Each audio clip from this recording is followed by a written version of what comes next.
Hello guys, in this tutorial I will show you guys how to filter comments on your TikTok videos. So if you're new to this channel, don't forget to like, subscribe, share and hit the notification bell in order not to miss my upcoming tutorials.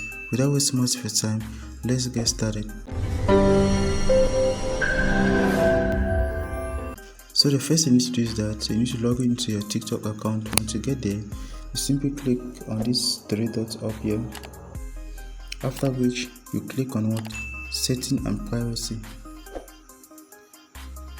Once you get there, you click on what? Privacy. After which you click on what? Comments. Once you are there, you simply enable filter all comments.